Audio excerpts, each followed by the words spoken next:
All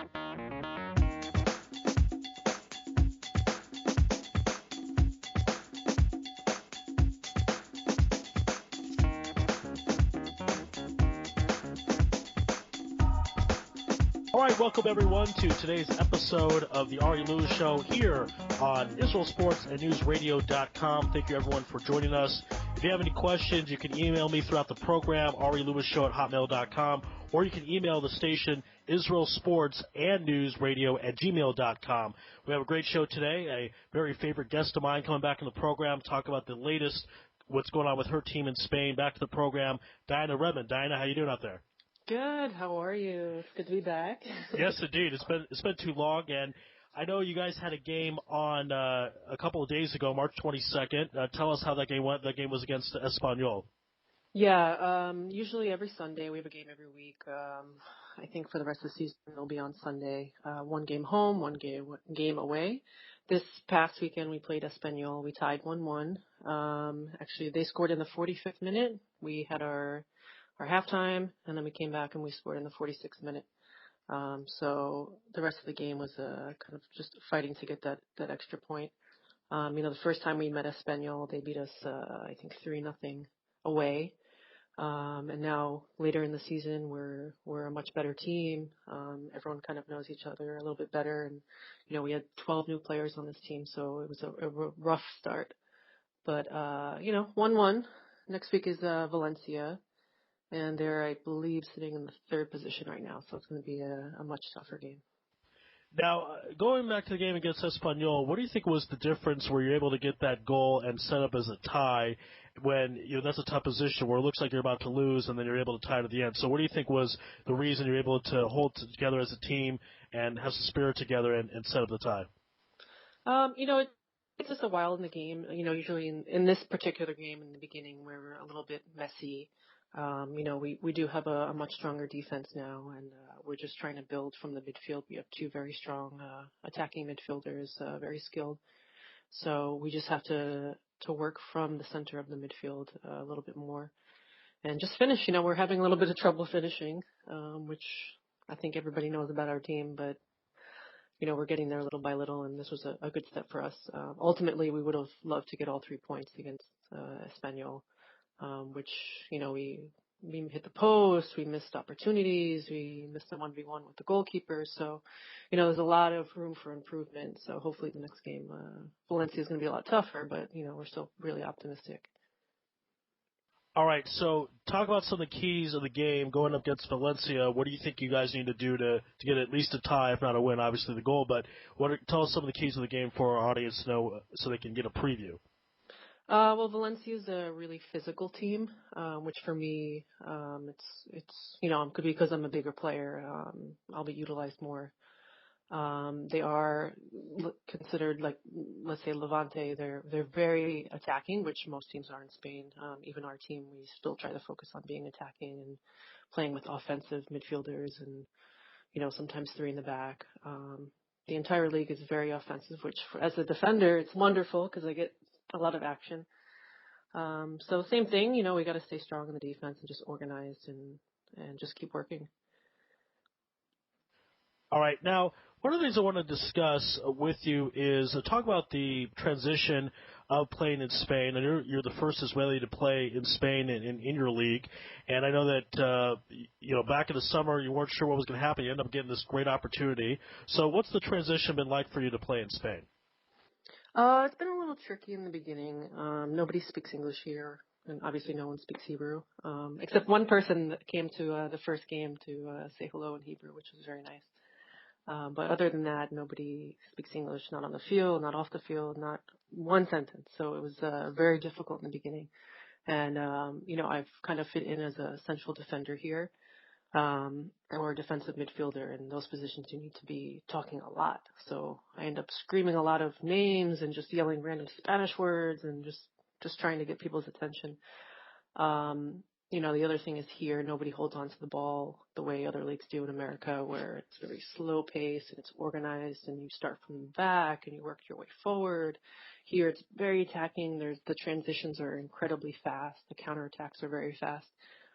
Which is really great for me because if I return, to the U.S. League, I'll be a lot stronger and a lot faster, and my reaction time a lot better.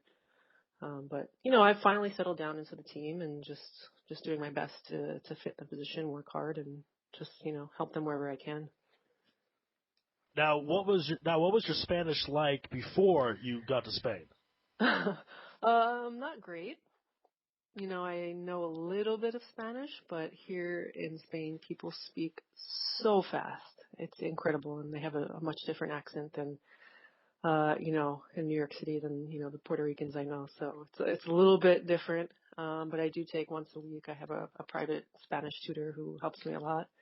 So the first week was just strictly learning soccer terms and, stuff people say on the field and what the coach might want. And then there is only one person in the club that does speak English, and so she's part of the management, and she translates everything for me. And when the coach is speaking, she has her phone and I have mine, and she just translates through WhatsApp. So, that's been really helpful. Without her, I don't know how I'd get by. That's pretty funny. So that's a big part of playing in Europe in general, playing in any foreign country is learning the language. But what's unique is I know most places speak English. Did you know up front that there was not going to be a lot of English spoken? Obviously not a lot of Hebrew spoken, but did you know there wouldn't be a lot of English spoken? I thought it'd be a little bit more. Everybody warned me. They said nobody speaks English. I said, okay, they say that about every country I go to.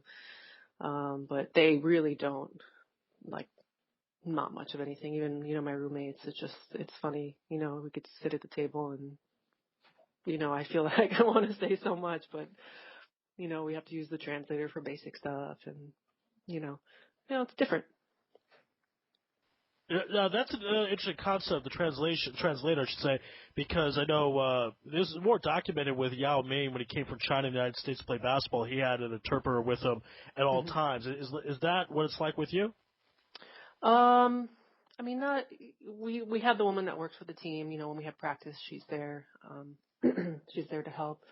But other than that, if I go to the grocery store, I just take my phone and use the translator for anything. Or, I might spend like 2 hours in the grocery trying to figure out everything that I need because I have to read everything so slow and, trying to figure out what the ingredients are, make sure I can eat everything. And, so it's still, it's tough, but, it's nothing I can't handle. So it's actually really fun. Again, this is the Ari Louis Show here on Israel Sports and NewsRadio.com. Our guest this afternoon is Diana Redman. Now, you had an interesting post on International Women's Day talk about how you had a World Cup qualifier win, 1-0 over Denmark. So tell us a bit about that game and how special you felt to have the victory on International Women's Day.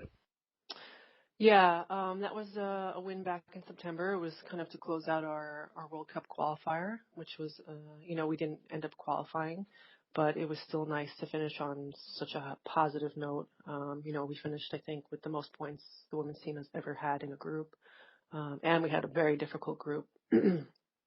So it was a really great experience. And, I think for them it was not such a great day, to be Danish, but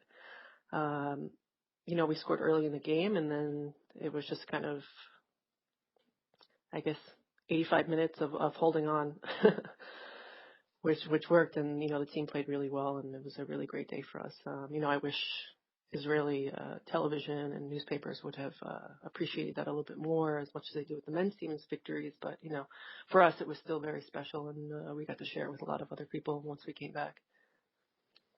Well, Diana, that's why you're on this show, because I think the media has done a very poor job covering you and Israeli football in general from the women's side. So, again, happy to have you on this program. Now, we're going to go more into soccer, but I want to talk about a program I saw that was very interesting, your GoFundMe. Can you tell our audience what that is about? Yeah, I have a few certifications that I'm looking to complete. Contracts for women's soccer are not so grandiose as the men.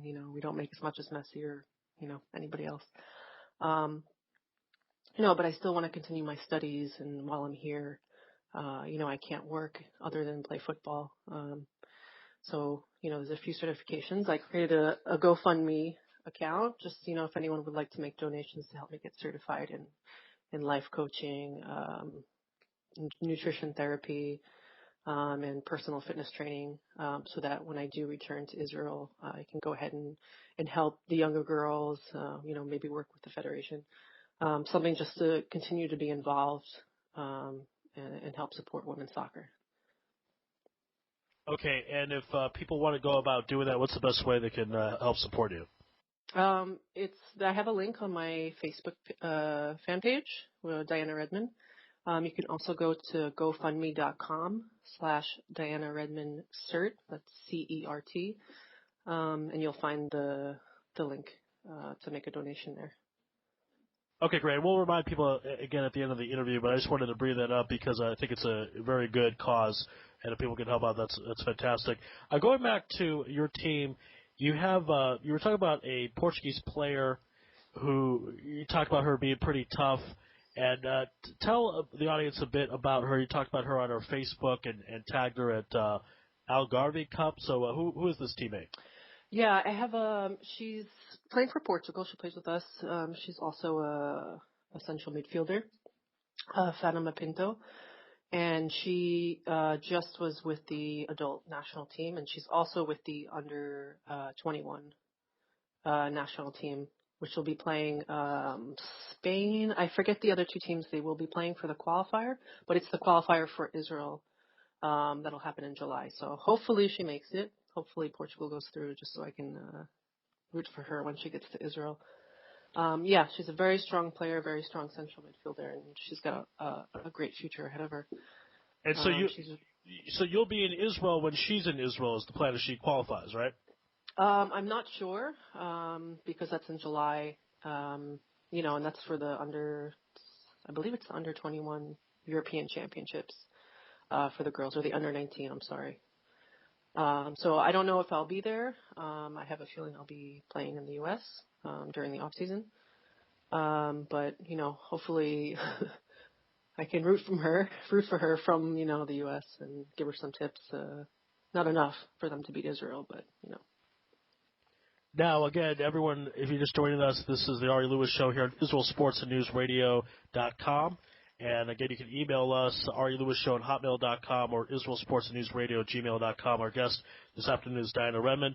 Now, Diana, in the past you've been politically active on Twitter, especially in regards to Israel, and you talked about something that really touched your heart with ISIS burning 8,000 rare books and manuscripts in Mosul. So tell us why you decided to go on social media and talk about it, why that touched you. It was obviously bothered you, and why did it bother you so much? Yeah, I mean, I wouldn't really say I'm so politically active. I mean, I definitely try to separate, especially in sports. People try to twist anything an athlete says or if they post something. So, of course, soccer player, and then, I am by no means any kind of political politician or anything like that. But, it's as someone who is a writer and has an appreciation for the arts and all this stuff. Excuse me. It was unfortunate to read, and it continued after that. Destroying museums and just artifacts, and just the idea of destroying something that's been preserved for so long. It's hard, and it's tough to be in a position where you feel especially helpless about somebody's history just completely being wiped out.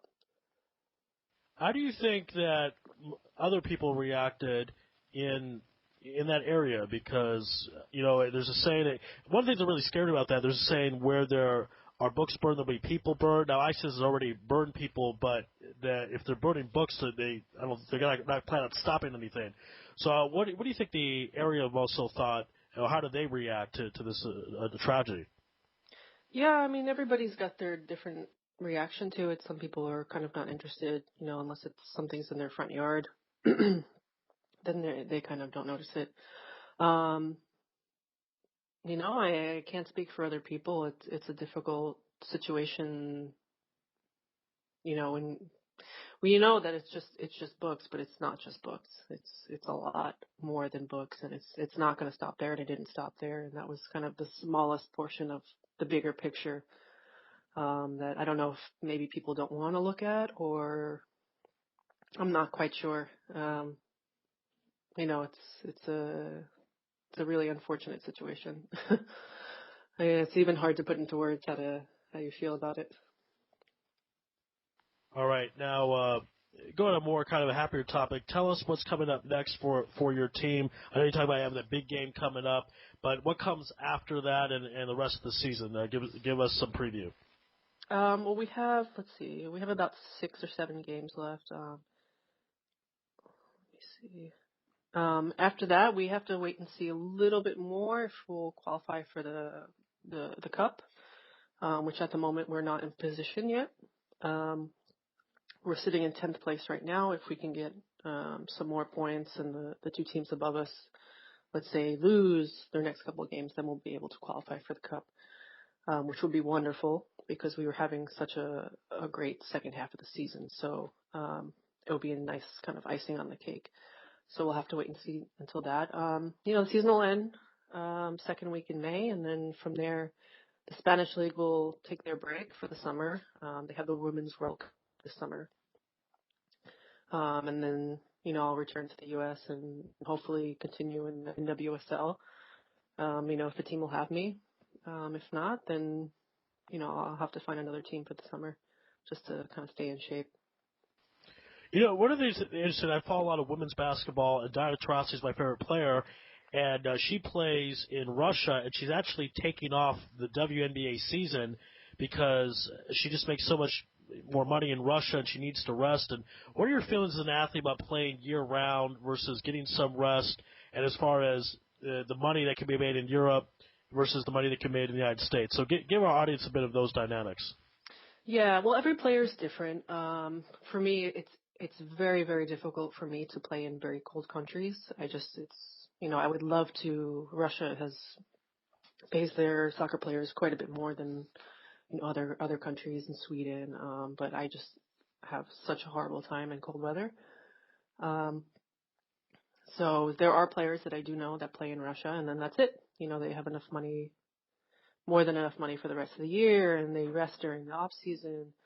And then I do know players that continue. They play, European leagues, and they'll play in the U.S. league in the summer, and they'll come back and, play in Australia for the next couple months, and then they'll go back to Europe. So it kind of depends, I guess, on your body, what age you are, what part in your career. I've been lucky enough to not have any big injuries. So once I feel my body starting to get very sore, you could always take a few weeks off between seasons, let's say between the Spanish season and back to the U.S. Or, after the NWSL to the next season. So there'll be about a month or a month and a half, which is a good recovery time. But in terms of money, it's kind of hit or miss. Unfortunately for women's soccer, there's only a few countries that actually do pay pretty well. Even the NWSL doesn't really have such high salaries as, I guess people are assuming. All right, and tell us about training during the season. A lot of athletes, they focus a lot on the off season, but really there's no off season when you're playing at your level. So how do you go about training when you have games coming up and travel and you're just in a new country? Tell us how that all works. Yeah, well here we, if it's an away game, we usually travel 2 days before, some long bus rides. We stay in a hotel, we have a day to recover, and then we have the game on the following day. We train, I would say, about 5 times a week. If you need to go to the gym on the other days, it's something you can do on your own. Sometimes, the day after the game, they give you something that you have to do. I just make sure I do a lot of yoga. I take spinning classes to help, stay in shape, but not kind of abuse the knees or, the other parts of my body. I'm still getting a workout without, all the physical parts of the game. So, everybody's different. As you get older, you kind of learn what's best for you. All right, and last question we have for you, of course, before we have the promotion to GoFundMe. What's the latest with the calendar, and how could people pick that up? Because it's a pretty cool calendar, so tell our audience a bit about it. Yeah, it was really awesome experience to be part of it's the Women of Soccer 2015. It's a calendar. It features a few professional soccer players on some lovely beaches in California and Florida. I think it's California and Florida only. Malibu. So it was nice. I had a wonderful shoot in Malibu, and I got to be September in honor of the Jewish New Year. So if you'd like to go pick that up, I have it on my website as well, dianaredman.com, and you can click on a link to order one, and it'll be a signed copy. We also have Ashley Nick. She's now playing for Houston Dash, and Lauren Bustos, who's playing in a team in New York. So it's nice. It features a lot of great soccer players. Okay, so that's DianaRedman.com, and if people, one more time, if they want to help you out with the GoFundMe, how can they go about doing that? It's GoFundMe.com / like the / Diana Redman Cert. It's CERT. Okay, great. Well, Diana, we certainly appreciate the time, and congrats again on representing Israel in the Spanish in Spain and playing soccer in Spain as well. And congrats on the tie last week. Good luck to your upcoming game and the games throughout the season. And we look forward to speaking with you soon. Awesome. Thank you so much, Ari. Sure. Thank you. Be well.